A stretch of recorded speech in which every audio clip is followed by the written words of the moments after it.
Good morning दोस्तों, एक बार फिर से आप सभी का सूर्य पब्लिक उच्च माध्यमिक विद्यालय परिवार की ओर से आयोजित ऑनलाइन कक्षाओं में हार्दिक अभिनंदन है। उम्मीद करता हूं कि आप स्वस्थ होंगे, अच्छे होंगे। होना भी यही चाहिए, क्योंकि आज सबसे बड़ा चैलेंज इस दुनिया में स्वस्थ रहना ही हो गया है। और आपको पता भी, अभी महामारी फैली हुई है कोरोना वायरस की, तो इस पहल को आप जारी रखना कि आप भी स्वस्थ रहे और घर वाले भी। इसके लिए एक छोटा सा सजेशन है, थोड़ा सा व्यायाम कर सको तो बहुत ही उपयुक्त होगा। योगा कर सको, एक्सरसाइज कर सको, इससे ये जो महामारी मिली है अपने को इस वर्तमान समय में, इसमें कहीं ना कहीं लड़ने में ताकत देगा ये काम योगा व्यायाम का। इसी के साथ अपन चर्चा करते हैं अपने शिक्षण बिंदु की। शिक्षण बिंदु दोस्तों, मैंने कक्षा 10 में पहला अध्याय पूरा करवा दिया था। पहला अध्याय का नाम था काल। काल में दोस्तों वापस से एक चीज़ मैं बताना चाहूँगा, उस चीज़ में आपको ध्यान रखना है। उसमें कल समय अभाव के कारण मैंने कुछ चीज़ कंप्लीट नहीं बता पाई थी, तो वो कंप्लीट करते हैं। उसके बाद फिर आपका जो चैप्टर होगा वो दूसरा होगा, उसका नाम होगा समास। समास के बारे में चर्चा करेंगे। इससे पहले अपन लास्ट वाला जो पोर्शन बचा था उस पर चर्चा कर लेते हैं। दोस्तों मैंने बताया था आपको, तीसरा जो काल था भविष्य काल। भविष्य काल, ठीक है। भविष्य काल के मैंने टाइप बताए थे, उन टाइपों पे आपको गौर करना है। पहला सामान्य भविष्य,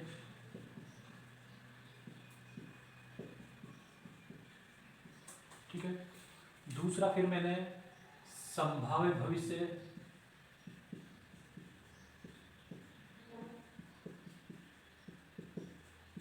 और तीसरा जो टाइप है बेटा वो हो जाएगा आपके अज्ञात तक।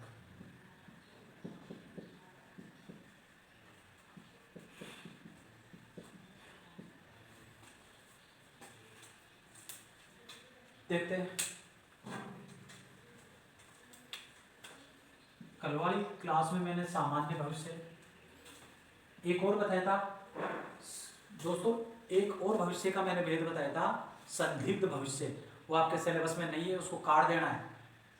आपके हित में यही होगा, क्योंकि समय मूल्यवान है, कीमती है। समय को अपने को पहचानना है, सही उपयोग करना है। इसलिए जो मैंने संदिग्ध भविष्य बताया था उसको पढ़ना ही नहीं है, फालतू में टाइम वेस्ट करने से कोई मतलब नहीं है। संभाव्य आपके सिलेबस में है, संभाव्य की चर्चा करेंगे।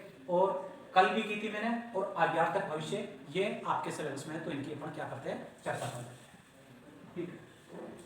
इनको आप अपनी कॉपी में राइट डाउन करते जाना। ये कल नहीं बताया था, वो वाली बात समय भाव के कारण नहीं बता पाया था, वो वाली बात आज बता रहा हूँ। यहाँ पर मैंने एक चीज और बताई है कि आपको जो संदिग्ध भविष्य बताया था वो आपके सिलेबस में नहीं है, उसको नहीं पढ़ना है, उस पर क्रॉस कर दीजिएगा आप लोग, ठीक है। ये बात इस पे मैंने आपको बताई थी। और जैसे सामान्य भविष्य परिभाषा क्या हो जाएगी इसकी, जब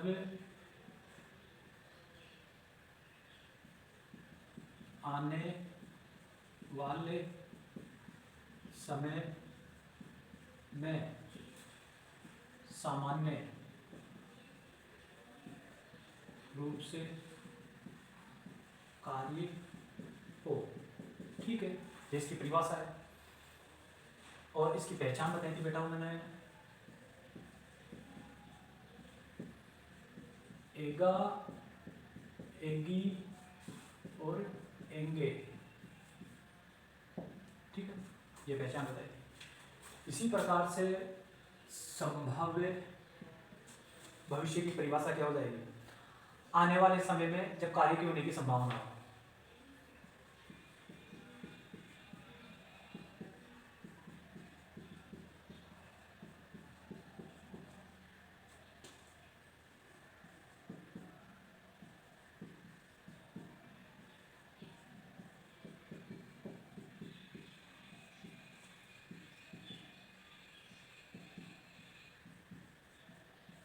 संभावना हो, ठीक है। इसी प्रकार से इसकी परिभाषा क्या हो जाएगी, ये आपको राइट डाउन करना है अपनी कॉपी में। आज्ञा तक, आज्ञा यानी आदेश, आने वाले समय में कार्य को करने का आदेश दिया जाए। जब आने वाले समय में कार्य करने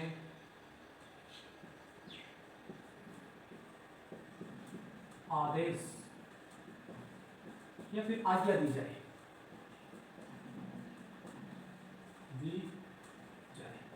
ये आप कॉपी में उतारोगे। ये कल नहीं बताया था, ये आज नया भेद मैंने आपको बताया जो आपके सिलेबस में, ठीक है। इन चीजों को आप अपनी कॉपी में उतारोगे। इसकी पहचान बताई दी थी, वाक्य फिर से देख लो। जैसे राम अखबार पढ़ेगा,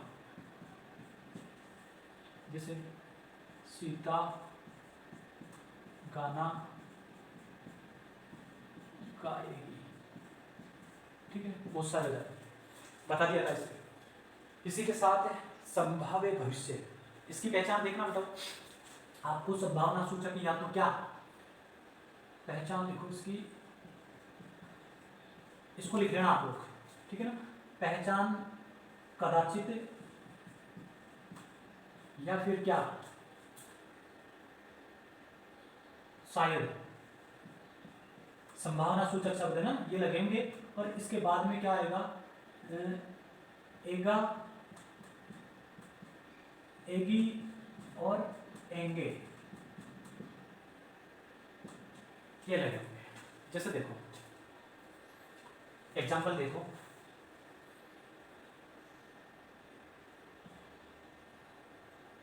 शायद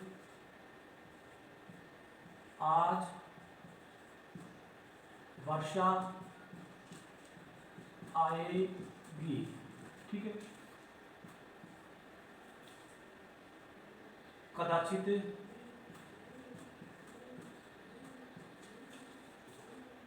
राहुल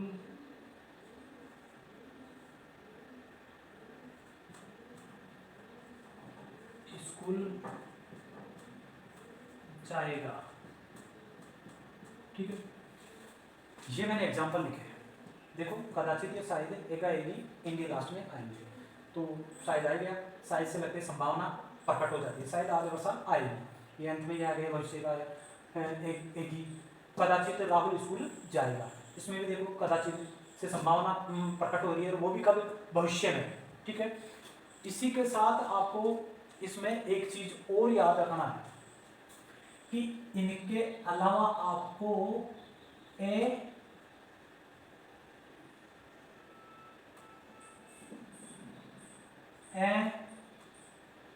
और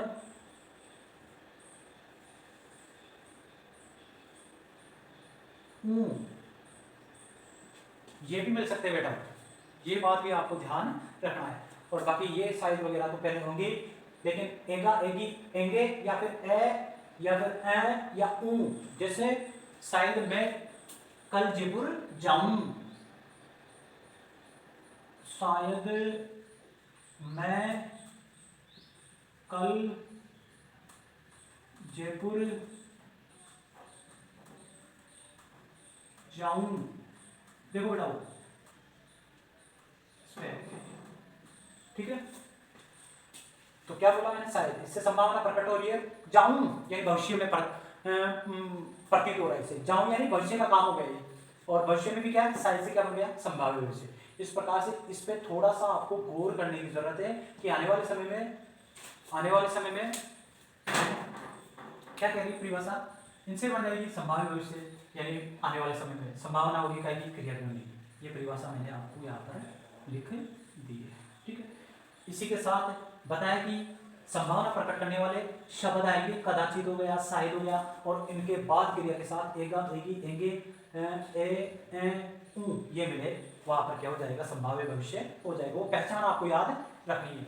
ये चीज नहीं बताई है मैंने कल, समय अभाव के कारण ये थोड़ी सी चीज रह गई थी, इस कारण मैंने वापस से रिमार्क किया है और वापस से आपको मैंने एक्सप्लेन किया है। इस चीज का आप ध्यान रखोगे, ठीक है। और ये चीज भी आपको अपनी कॉपी में राइट डाउन करना है। ये क्या कहता है, अज्ञात भविष्य, यानी आने वाले समय में जब कार्य करने का किसी को आदेश या किसी को क्या दी जाएगी, आज्ञा दी जाएगी। बेटा वो कब, आज्ञा यानी अज्ञात यानी आज्ञा दी जाएगी, आदेश दिया जाएगा, कब, आने वाले समय में। ठीक है, इसकी पहचान लिखिए आप,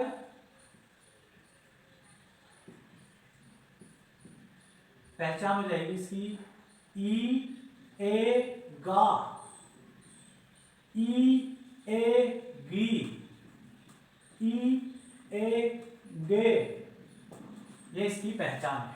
ठीक है, ये आप लिखोगे।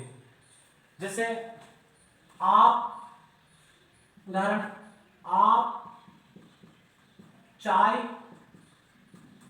लीजिएगा, जी ए गा। बेटाओ इस अगर क्रिया को ध्यान से देखते हैं तो लेना में क्या जुड़ा है, ई ए गा।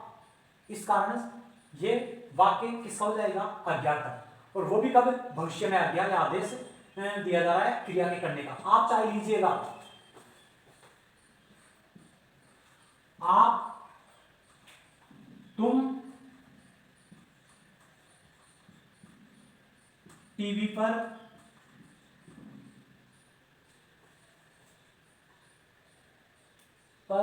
लाइव आइएगा, आइएगा, तुम टीवी पर लाइव आइएगा, ये भी आदेश है और कौन सा है, भविष्य में। इस प्रकार से उम्मीद करता हूं कि ये जो कल समय भाव के कारण जो चीज छूटी थी मैंने वो समझाई, वो समझ में भी आई होगी और आपने उसको सही ढंग से अपने कॉपी में उतारा भी होगा। फिर से बोल रहा हूं, कल मैंने एक यहाँ पर संदिग्ध भविष्य बताया था, उसको आपके सिलेबस में नहीं है, उसको क्रॉस करना है क्योंकि समय बचाना है, टाइम इज मनी, इसलिए उसको नहीं पढ़ना है आपको, सिर्फ ये 3 है तो 3 पे काम करना है। इस प्रकार से आपका ये जो लेसन है, ये पहला जो चैप्टर था कौन सा, कालवाड़ा पूरा हो जाता है। अब मैं चर्चा करूंगा आज इस सेकंड अध्याय की, जिसका नाम क्या होगा, समास होगा।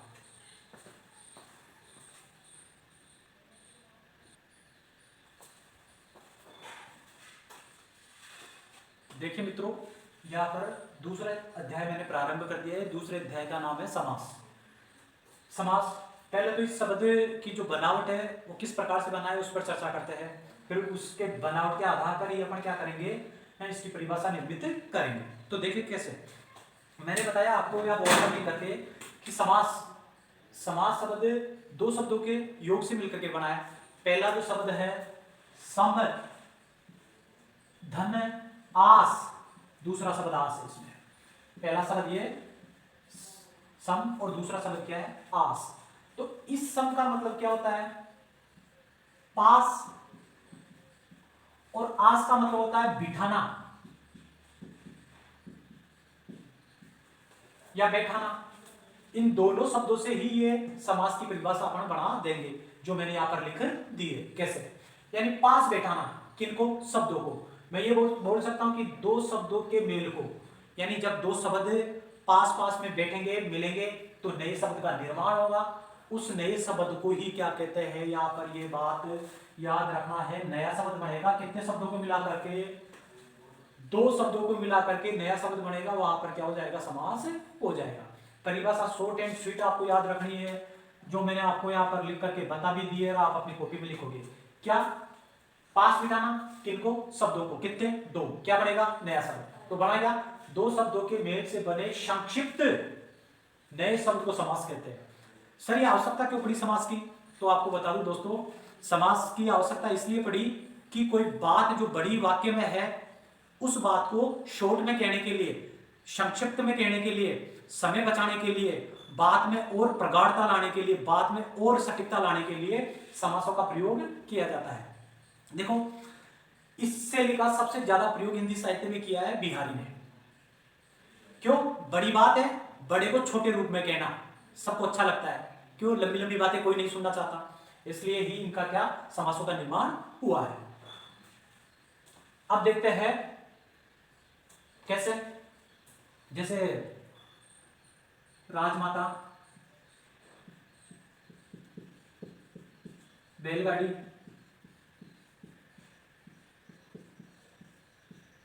ठीक है। इसी के अलावा जैसे और देखो दही बड़ा,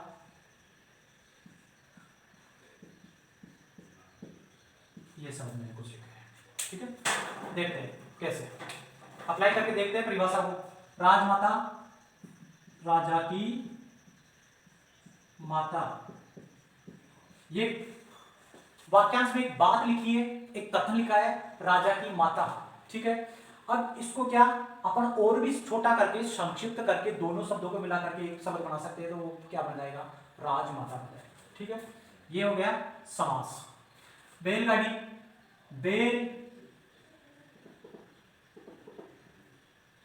बैल से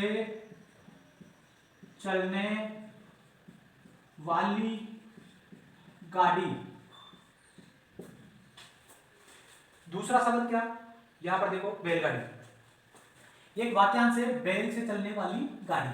यहां पर इतना बड़ा वाक्य या वाक्यांश लिखा हुआ है, इसको मैंने मिला करके संक्षिप्त रूप दे दिया है, दो शब्द जोड़ करके बैल और गाड़ी को जोड़ दिया है और इनका लोप कर दिया है। इससे ये छोटा संक्षिप्त रूप प्राप्त हुआ है, उसे क्या कहते हैं, अपन समास कहते हैं।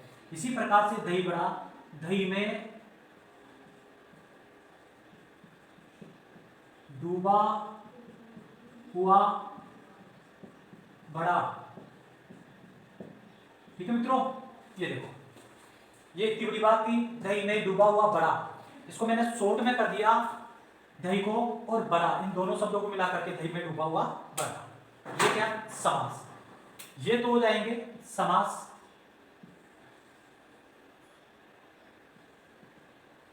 समस्त पद,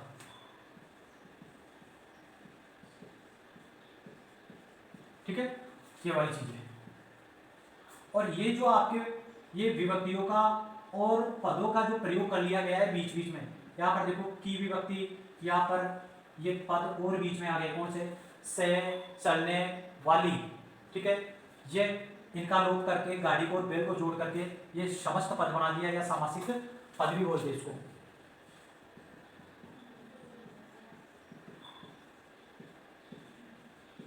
बोलते हैं, ठीक है। इसी प्रकार से ये मैं डूबा हुआ, ये जो विभक्ति और ये पद थे, इन पदों का लोप करके मैंने एक छोटा संक्षिप्त रूप दे दिया है, दही बड़ा। इतने बड़े वाक्य को बोलने की जरूरत नहीं है, दही बड़ा से आदमी समझ जाएगा कि दही में डूबा हुआ बड़ा, ठीक है। तो ये किसी बात को सार रूप में और संक्षिप्त रूप में कहने के लिए ही समासों का क्या किया जाता है, प्रयोग किया जाता है। ये याद की प्रक्रिया आपके समझ में आई होगी। अब इसी के साथ जो आवश्यक बातें हैं समास के लिए, उन बातों का भी आपको ध्यान रखना है। कौन कौन सी चीजें आपको याद और ध्यान में रखनी है। समास के लिए आवश्यक तत्व है,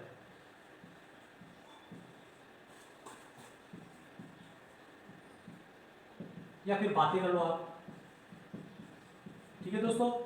ये बात आपको ध्यान रखनी है, क्योंकि इसी रास्ते से होते हुए हम कहां पर जाएंगे, समास की मंजिल तक पहुंचेंगे। तो ये बातें जो ये तत्व है, उनको आपको ध्यान से राइट डाउन भी करना है और समझना भी और सीखना भी है। देखो कौन कौन से। पहला जो नंबर है इसमें वो है उपमेय। इसी को बोलूं तो मैं विशेष्य बोल देता हूं, इसी को तीसरा नाम दे सकता हूं तो प्रस्तुत, और इसी को चौथा नाम दे दूं तो प्राप्य, जिसको प्राप्त किया जा सके, प्रस्तुत जो सामने हो, ठीक है। दूसरा जो तत्व काम में आता है वो है उपमान, ठीक है। उपमान को ही क्या बोल देते हैं, विशेषण। विशेषण किसे कहते हैं, खूब पढ़ा है छोटी क्लासों में, विशेषता बताने वाले शब्द। इसी के साथ अगर तीसरा नाम दे दूं उपमान को तो क्या, अप्रस्तुत, जो सामने नहीं हो, ठीक है। और अगर इसी को चौथा नाम दूं उपमान को तो क्या, अप्राप्त है, जिसको प्राप्त नहीं किया जा सके। मित्रों ये ध्यान रखना, दो तत्व मैंने लिख दिए। तीसरा जो तत्व आवश्यक होता है वो क्या होता है, सामासिक पद।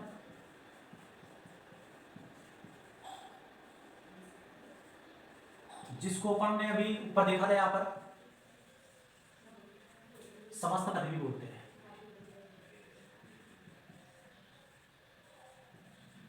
ठीक है।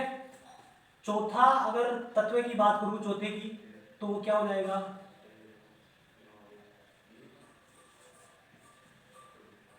चौथा तत्व क्या हो जाएगा, समास विग्रह। सर ये क्या चीज होती है, तो मित्रों ये बता दूं, समास विग्रह यानी समास, समास शब्द में जो दो शब्द मिले हैं उनके बीच में विभक्तियों का प्रयोग करते ही समास विग्रह हो जाता है। ठीक है। अब बात करूंगा मैं, यहां पर तो हो गए कितने, 4, और इधर 5वें की चर्चा कर लेता हूं। ठीक है। 5वां देखो, पहला पद, पहला या प्रथम या फिर पूर्व पद। ठीक है। और छठा तत्व है, तो पहला का क्या हो जाएगा, दूसरा, प्रथम का क्या हो जाएगा, द्वितीय, और पूर्व का क्या हो जाएगा, उत्तर। तो देखा आपने मित्रों, मैंने समास के लिए आवश्यक तत्व में बताया कि उपमेय, विशेष्य, प्रस्तुत और प्राप्य, ये होता है दूसरा। उपमान, विशेषण, अप्रस्तुत, अप्राप्य होता है। और तीसरा जो तत्व आवश्यक होता है वो सामासिक पद, यानी जब शब्दों को विभक्तियों का लोप करके जोड़ दिया जाता है उस प्रक्रिया को सामासिक पद कहते हैं। यानी छोटे छोटे और सहज तरीके से याद रखना है, सामासिक पद के किसे कहते हैं, दो शब्दों को जोड़ करके एक छोटा लघु रूप बना दिया जाता है, उसे सामासिक पद कहते हैं। विग्रह उसका जस्ट अपोजिट हो जाएगा, उसका विलोम हो जाएगा, उल्टा हो जाएगा। कैसे, यानी मतलब ये कि दो शब्दों को अलग करके उनके बीच में विभक्तियों का प्रयोग करना ही क्या कहलाता है, समास विग्रह कहलाता है। और भी इसको शॉर्ट और स्वीट तरीके से समझाने का प्रयास करूं तो क्या, सामासिक पद का विस्तार से प्रयोग करना ही क्या कहलाता है, समास विग्रह। 5वां, पहला पद सब जानते हो, प्रथम जिसको उसको पूर्व पद भी कहते हैं। दूसरा क्या होता है, दूसरा, द्वितीय या उत्तर पद भी इसको कहते हैं। ठीक है। इस पे थोड़ा सा आप ध्यान देना, ये होता क्या है समझने के हिसाब से लिखना। इनमें से प्रश्न तो नहीं आएंगे, प्रश्न तो इनमें से नहीं आएंगे, लेकिन ये इनके बिना आप समास समझ भी नहीं सकते, क्योंकि हर समास में इनका कहीं ना कहीं महत्वपूर्ण क्या होता है, रोल होता है, उनकी महत्वपूर्ण भूमिका होती है। तो देखो इनको भी समझना बहुत जरूरी है, ये समझोगे तो ही क्या समझ पाओगे, समास समझ पाओगे। उपमेय किसे कहते हैं, एक वाक्य लिखता हूं मैं, देखो दोस्तों, वाक्य लिखता हूं मैं, जैसे काला आदमी, ठीक है, इसी के साथ नीली, नीली शर्ट, ठीक है, और 5 भेड़े, 5 भेड़े। ये मैंने कुछ एग्जांपल लिखे। इन एग्जांपल से अपन समझेंगे कि उपमेय और उपमान किसे कहते हैं। ये ज्यादा आपके दिक्कत वाली बात होती है, ये अर्थ का आप क्या कर देते हो, अनर्थ कर देते हो।